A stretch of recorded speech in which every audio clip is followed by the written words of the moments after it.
told you and all my clients, don't worry about the how. That's not your business, but you need to take action. So what do? You reverse engineer, you work backwards. Okay, here's the person I need to connect with. Who do I know that may know him? What is he doing? Where's he going to be? Saw that he was going to be up in Toronto, Barry. I flew up to Toronto thinking, I got someone who wants to pay money. I'll just march right in. There was 10,000 people at this event he was singing at. There was no way I was getting backstage or even close. But that's where the persistence comes in. I didn't give up. Someone told me about an after party that was in kind of a strip mall that night. I went there, willing to do whatever it takes, right? And so I saw him sitting there with his girlfriend at the time, or whoever was with him, and the crew.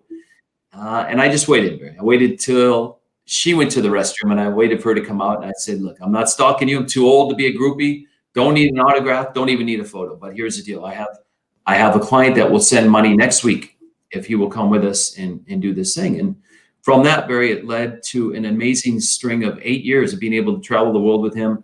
He and I and another gentleman shared a 11,000 square foot office in the Empire State Building.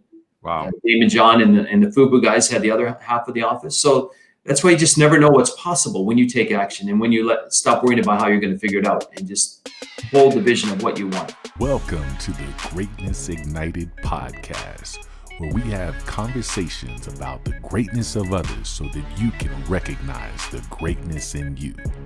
My name is Barry Overton, and I have been studying greatness for the last 7 years, and it is taking my career to new heights. And now me and a few of the successful people that I have had the honor of interviewing are coming together to ignite your greatness and light the fire within.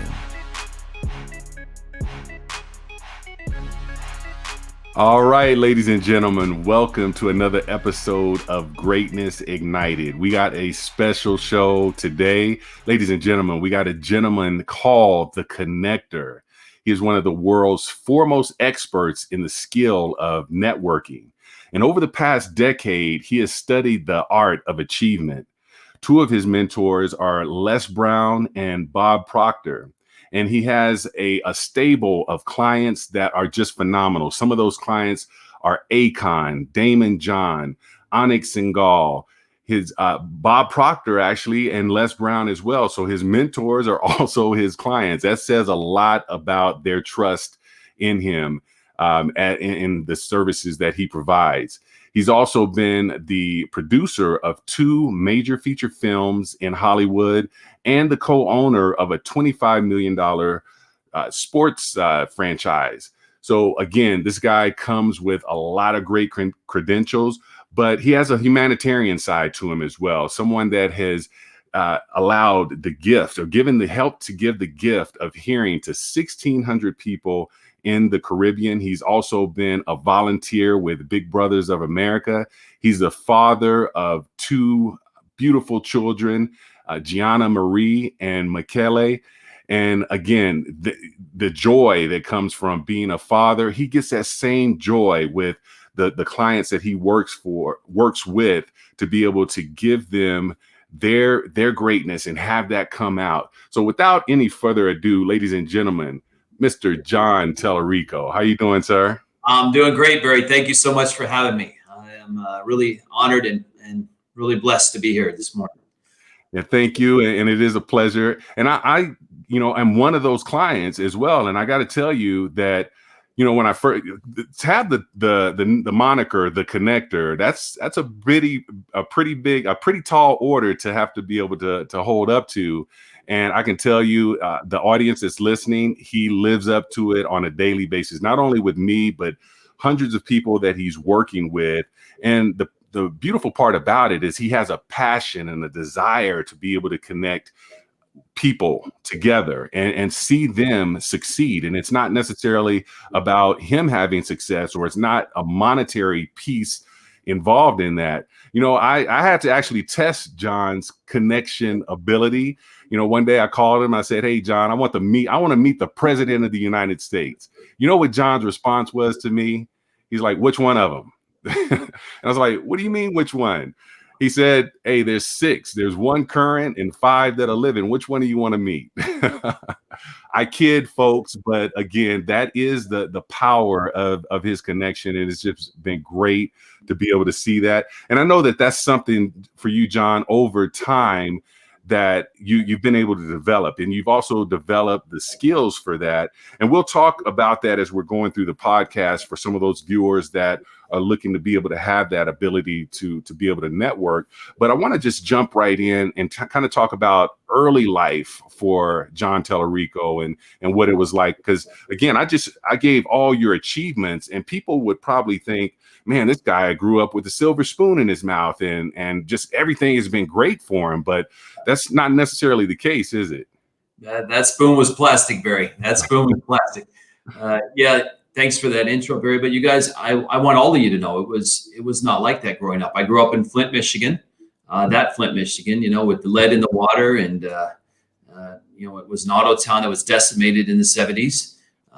Came from a broken home. My parents had 2 kids by the time they were both 21 years old, and didn't really know what they were doing. I know they wanted more, but they just didn't really have the skill set to do that. My dad hung doors in General Motors on the assembly line for 40 years, and so my grandmother was kind of my angel, right? She always would remind me to know that there was something I could do, be, and have more in my life.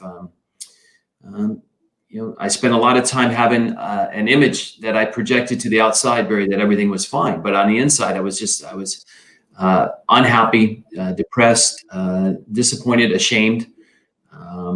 I speak openly about this. The woman who was entrusted to look after me for a couple of years did things that no kid should have to endure. But and that set into motion some things. I started drinking at age 12, and yet nobody had a clue, right? Because on the outside, my life was great. And so many of us suffer in silence. And so it's important, you guys, to know that you can speak up and speak out.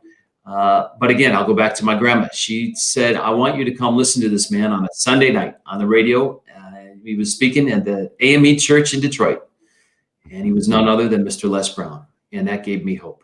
And I started listening to that message of possibility and prosperity, and that my past didn't have to determine my future, that I had greatness. Someone believed, other than my grandmother, that I had greatness in me. And so I poured myself into study and into college to make sure I could get out of my circumstances. And what happened, Barry, as I went through life, I didn't realize that I needed to change on a much deeper level, on a subconscious level, rather than just on a surface level. So I ended up, getting fired from every job I had. And yet there was that fire that burned inside of me to be an entrepreneur, right? To know that I was here for some reason, that I wanted to help people and change people's lives. And I went to college and wanted to be a teacher. And that was the first moment in my life that I realized that I actually sold out myself on my goal and my dream, because I allowed the outside environment, friends, family to tell me, why would you want to be a teacher? They don't make any money at the time, Barry. And so what's the complete opposite of that? I found a way to make sure I got my MBA in finance and marketing. And so that was the first instance of many over many decades that I didn't have the faith and courage to blast through that terror barrier, as we talk about quite a bit. So, that's kind of how my early life started, Barry. Yeah, and one of the things that you talked about very early on here was the personal development. You had your grandmother that put you in front of success. And again, we have YouTube and all these different platforms these days. And this was, it wasn't YouTube at that time, but you were able to still receive the same message. And I love that. And I always love when I see kids that are in their teens or in their 20s. I just did an event this weekend where there was a 22-year-old kid at the event. And because I didn't start personal development until I was 40 years old, but I can tell you it was a rebirth for me. And I know that being able to get that information at such a young age, I'm sure throughout your career, it was something that was you were able to fall back on that as support and to bring you forward in all the different ventures that you were a part of. Now, again, we talked about some great successful components that you've had in life, but I'm sure that there's some failures along the way as you got into your career as well. There's been many along the way, Barry, right? While I would read that personal development stuff, I really wouldn't apply it. So like I said, been fired from every job I had. lost a home to foreclosure, two of them. I actually, in my 20s, did some crazy stuff. I actually got, I know you're a former law enforcement bureau. I actually got arrested for breaking into my own home that I allowed to go to foreclosure. And so it was that arrogance and ego that really I needed to be humbled and needed to be checked. I started a printing company that ended up bombing. I went from, different ventures here and there, and nothing seemed to work. And yet still in the back of my mind, Barry, was that personal development, that message that there was some reason that I was here. There was something for me to do, that there was something greater for me. And I never gave up, right? I never gave up hope.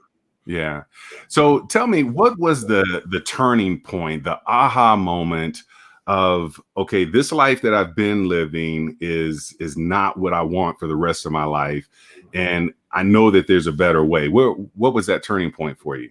Yep, I remember the date exactly, Barry. December 1st, 2009. I was my wife at the time and I were living in Whitney, Texas, working for one of the top online marketers. Woke up that morning, got a text that said, "You're fired." Wow. And no explanation. We were living in the home that they gave us. He didn't even call me. He had his wife call me and say, "We need you out of the house by Christmas." I had no money, nowhere to go. We end up in a La Quinta Inn for a month.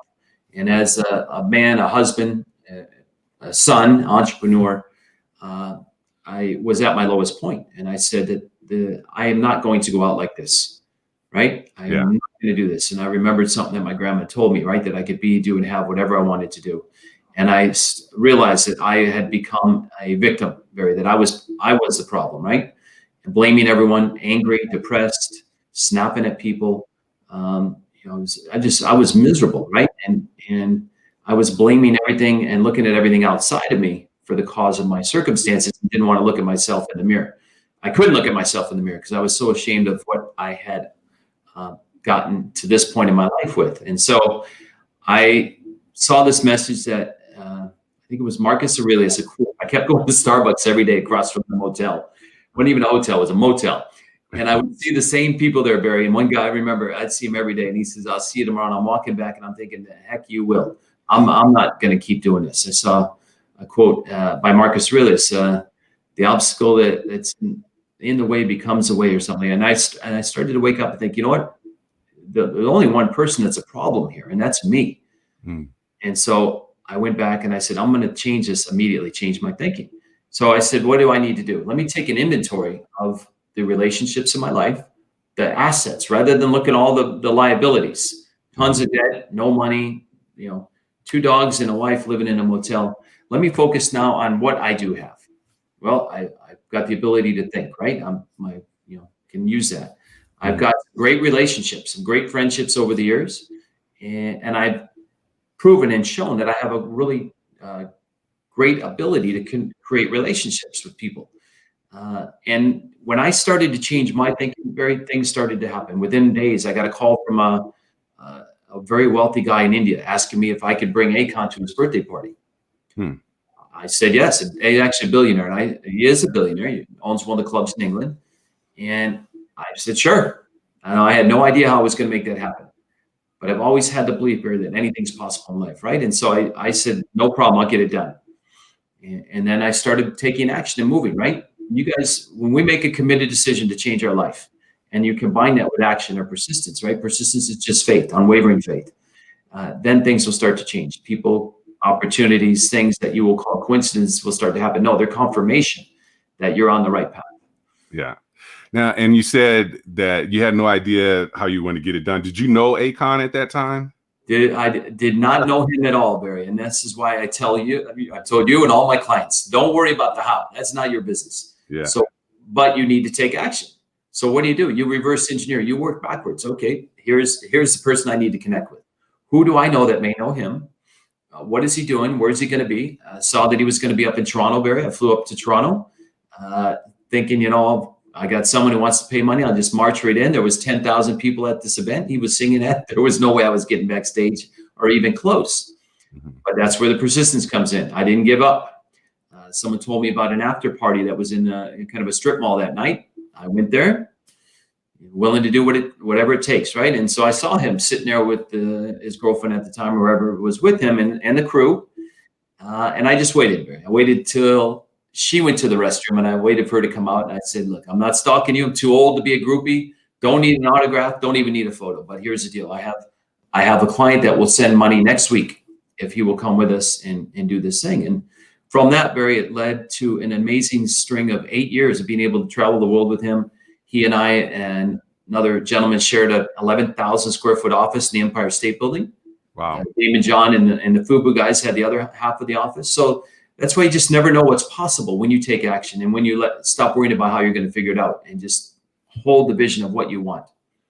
Yeah, I love that story. And it really goes to what I talk about in my book, Ignite Your Greatness, in regards to belief and having that unwavering faith, creating a plan. But then the most important piece is the execution and taking action, because taking that first step is scary.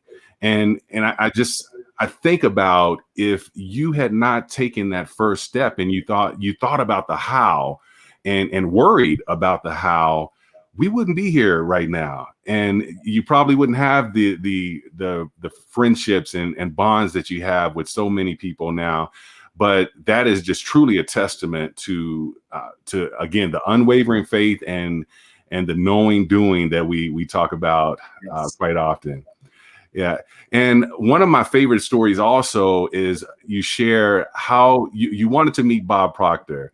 And this is so powerful from it. There's a lesson in this in regards to networking, in regards to providing value. If you could just share that with the audience as well. Yeah, I'd be happy to, Barry. You guys, I really believe that there is truly an art and a science to networking. Most people, to hear that networking word, Barry, they start to get all kinds of anxiety. Oh God, heaven forbid, I got to go meet somebody. What am I going to say? I don't know what to do. And they talk themselves out of it. But when you understand the definition of networking, it's just connecting with people to exchange information. Look it up in Webster's dictionary, right? To exchange information to help further one's career. That's what we're all doing here, right? We're helping each other, Barry, because we come from a creative mindset. We know we're all in this together, and we help each other out. So I realized that the results of my life were no longer the fault of those outside of me, but the fault of me inside of me, right? My thinking. And so I had always been studying, like I said, little by little. I go and stop, personal development. Well, for me, when The Secret came out, I really heard the message of Bob Proctor, and I started to follow him and study him. And I realized that he talked about these things called paradigms, mental habits that need to be changed, that they've been installed in us from when we were very young, things that happened to us. A lot of us have been through some stuff, and that runs the show, and it runs it on a subconscious level. Now, they are not able to differentiate whether it's real or false. And so I wanted to understand, how could I shift my paradigm? How could I start to change my results? And Bob explained to me as I watched his seminar about thinking can then lead to the feelings and then cause you to create new results. So I'm sitting there at the back of his seminar. It was 2.5 days. And I said, I'm going to somehow have this man personally teach me and have a relationship, partnership, and a friendship with this man. Again, had no idea how I was going to do it, Barry. And then this is where the art part of networking comes in. Start to be unique, right? Rollo May said the opposite of courage is not cowardice, it's conformity. And so don't be like everybody else. So I sat there thinking, he's got plenty of money. He's got the fame that he needs. He's got everything he wants.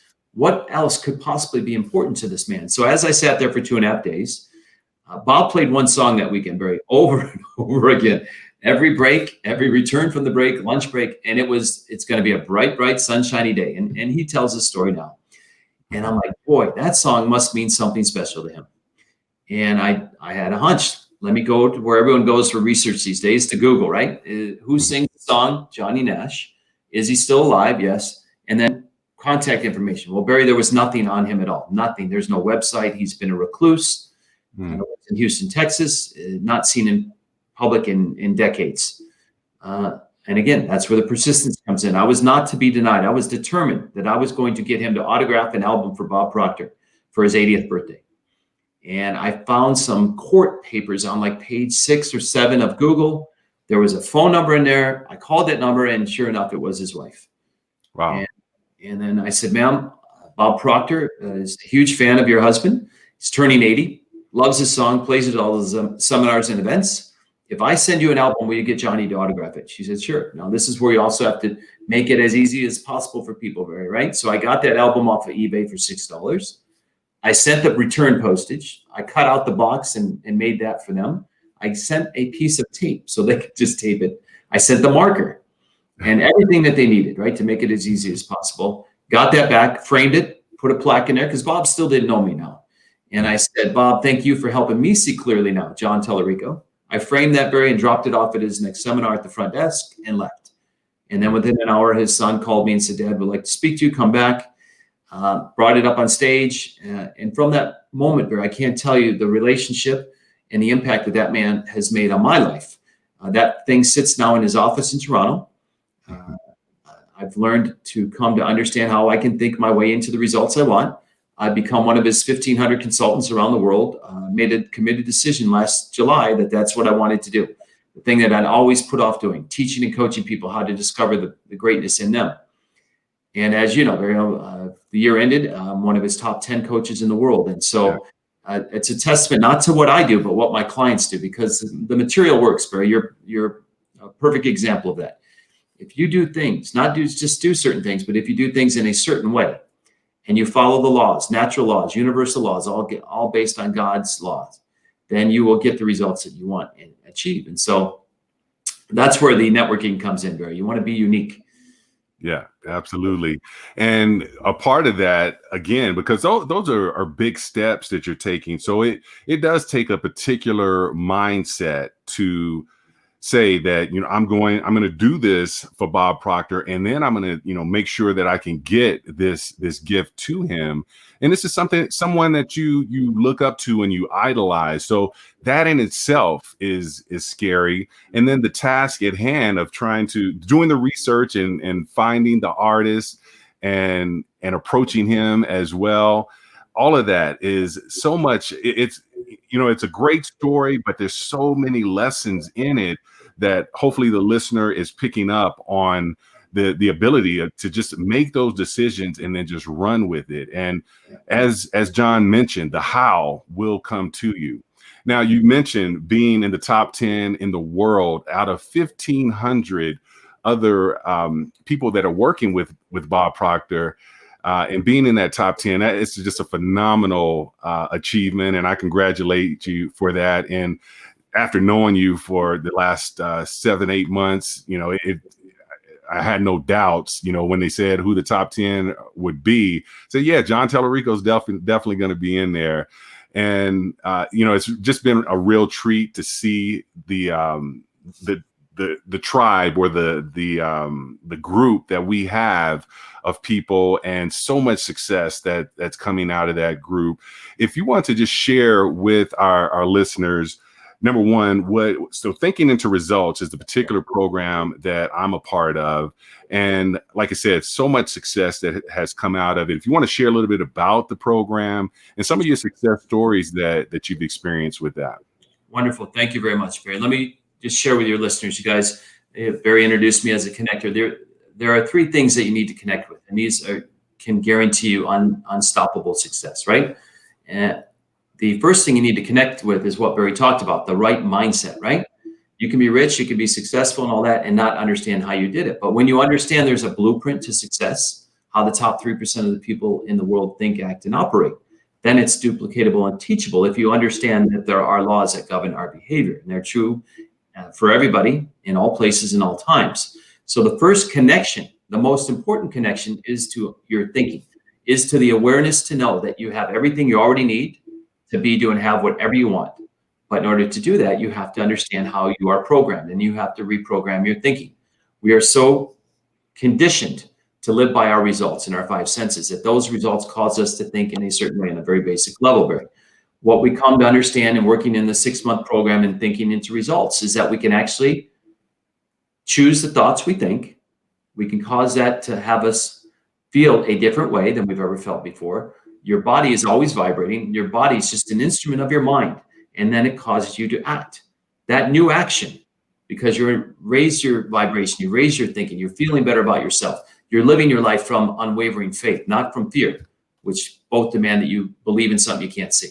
Unwavering faith, the belief to know that all the greatest things in life All the great miracles, inventions, and movements in life came from those who could not see anything. Seeing is not believing at all. Believing is the seeing part. And so you connect to the right thinking.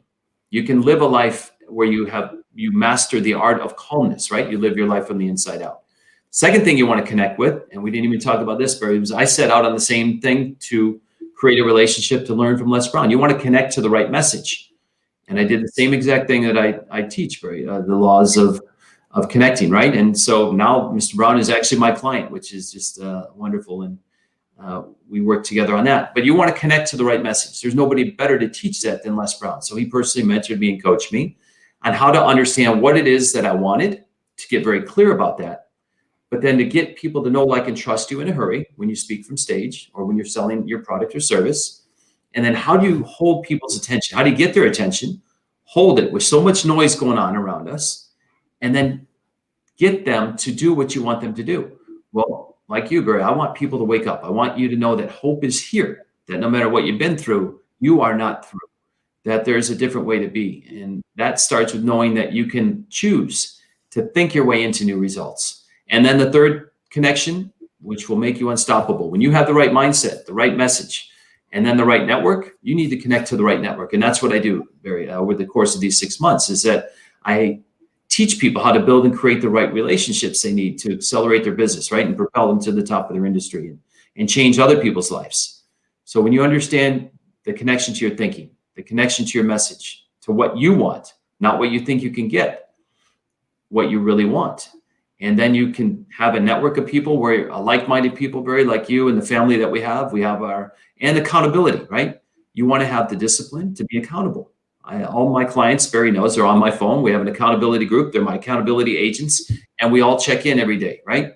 We push each other, right? And that causes us to accelerate our dreams. We can collapse the time that it takes to achieve our goals with the help of other people, right? We build that momentum and we start to live a life of ease and creation.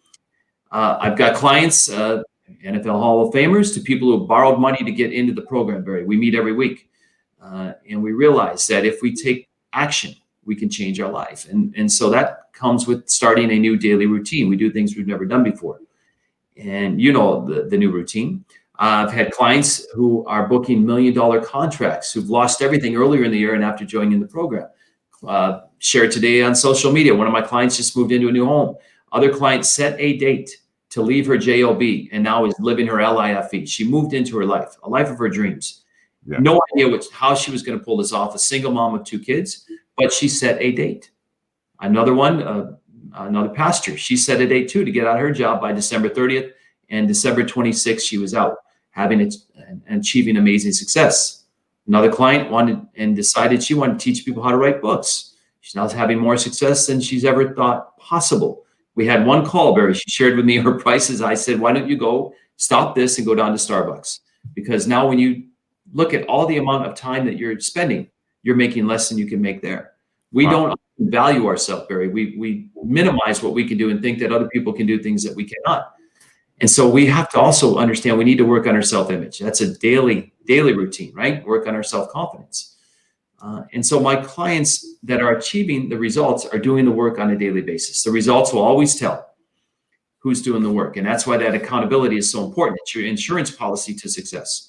So again, it's called Thinking into Results. My group is called Master Your Mind, right? Because when you can master your mind and master your thinking, your life of your dreams is yours. And so we meet every week as a group. Barry's in the group as well. We've got clients from all over the world. And we learn to understand, to go after what we want, to know that we have everything we already need in one form or another. Everything's already here. The way to have this call, Barry, just didn't kind of show up in your mailbox, or the way to fly on that steel tube that you were just on to go down to Miami, right? Yeah. Oracle and Wilbur didn't get something in the mail that said, put these pieces together and jump off a cliff. No, they just had an awareness to know that they were going to be illogical and be unrealistic, right? Yeah. And so then here we are, where we're sharing this with people all over the world. We talk about the knowing doing gap in this course. We know a lot of stuff, but we don't necessarily do what we know how to do. Why is that? What I touched on earlier, the paradigms, the mental habits, the programming. And so we have to rewire and reprogram our thinking. We talk about the understanding the mind, right? You tell people you need to change your mind to get your new results. Well, if you ask people, what does the mind look like? They'll draw you a picture of a brain. That's not the mind at all. The mind is in every cell of the body, right? It's the most magnificent thing that we have. And that allows us to use our higher mental faculties, our God-given faculties of our imagination or intuition, memory, will, reason, and perception. And we go into all of those in great detail. We understand always leaving people with the impression of increase, to not allow our environment to control how we run our life, but rather respond to life, not react. We understand and learn about praxis, right? The combination and the mixing of your belief with your behavior. And so as we're changing our thinking, our body, our memory is in that old behavior, right? And so it takes a while for it to catch up. But it's through that constant spaced repetition of doing things in a new way that allows us to change and to reprogram and really, on a subconscious level, rewire the brain for success. The power of the mastermind. No better example of that than you, Barry, through our connections and other people in the group. We open up our Rolodex in this group. It's a family, right? We understand they're not my connections or yours, Barry, but we all came from one place. Again, everyone can disagree about everything else. We all came from somewhere. We're all going to transition to somewhere. They all agree on the thing. We become what we think about. Yes. And so it's about choice. It's about making a committed decision to go after what we really want, Barry, to go all in, to be willing to die for it, right? Because you're already dying for what you don't want. So you have to come to know your other self. Andrew Carnegie talks about that in your deepest, darkest moments. You will come to know your other self. And that's where that courage comes in, Barry. And that's where it's so important. You surround yourself with like-minded people. And you listen to shows like this so that you can be reminded on a daily basis. You can ignite your greatness. You have people like Barry out there reminding you on a daily basis that anything's possible, right? Yeah. You know, and you mentioned Mr. Les Brown and your relationship there. I've had the pleasure of being able to witness the admiration that he has for you and the trust that he has for you, and also hearing stories directly from him just in regards to putting trust in others that have taken advantage of him. And just that in itself, putting trust in someone and then being taken advantage of, it puts up a wall for people that come in the future for you not to have that trust. But I know with Jon Talarico, Jon Talarico is Mr. Brown's right-hand man, and he has all the trust in the world and has opened, really, that was Mr. Brown networking and opening up his Rolodex, so to speak, and allowing me and so many others to be able to meet Jon and learn from Jon. So if you are listening to this and you're in a position where you're ready for adjustments and changes in your life, reach out to Jon Talarico. You can reach him. His website is jontalarico.com. That's Jon, no H there, JONTALARICO.com. You can also email him at john@jontalarico.com. So at least have the conversation, ladies and gentlemen. The information is free. The decisions that you make, though, after that could be costly. And costly if you don't make the decision. So I urge you, again, being a client myself of Jon's and having an amazing experience over the last 5-6 months of being a part of the Thinking into Results and seeing the results happen, you want to have that conversation with him. So, Jon, it has been truly a pleasure to have you here. And once again, this is one of those where I don't get to write notes while we're doing this, but I have the fortune of recording it. And every time I have a speaker like yourself, I go back and make some notes that are life-changing for me. So again, I appreciate you for being on. No, I appreciate it very much. Very wonderful job you're doing here. Let me just leave your listeners with 5 short things that they can do, which will actually, if you start doing these today, you guys will actually transform and change your life quickly. And the first thing is you want to keep your energy up, right? Do not allow the outside environment to affect you. Keep your energy in a high vibration. Number 2, hold a clear mental image, right? See yourself as the person you wish to become. Hold that image in your mind. Hold that on a daily basis, right? If you need to cut out pictures and stuff, vision boards, do it. Number 3, daily trackable actions, right? Where you can track if you're moving closer to your goal and dream. You can't manage time, you can manage your activities. Number 4, like we talked about, Barry, let go of the how. That is not your business. That's not your concern. let go of the how. And number 5, master the art of calmness. If you haven't read As a Man Thinketh by James Allen, there's a chapter in there called Serenity. Get that book, write that chapter out on a daily basis, and learn to calm yourself down, to respond to life rather than react. And make sure you continue to stay tuned in to Ignite Your Greatness podcast. Barry, you're doing amazing stuff. I'm truly honored to be here. And thank you for having me as a guest. All right. And thank you. And ladies and gentlemen, those were $1 million gems that you got at no cost. Imagine if you reach out to him and have a conversation, what he can do for you. So once again, thank you so much, Jon. And thank you, folks, for listening. If you haven't subscribed, go to Apple Podcasts, Spotify. We're on YouTube also, and subscribe so you don't miss an episode, because we're going to be bringing amazing people that have ignited their greatness so we can show you how to ignite yours. And ladies and gentlemen, please remember, the struggle is real, but so is your greatness. Ignite your greatness, take a leap of faith and you'll make it. Wanna live life to the fullest, you gotta be hardworking and patient. You got the fire within you, you got a dream that you should be chasing. Pushing through to the finish line and you got no time to be wasting, yeah. Ignite your greatness, take a leap of faith and you'll make it.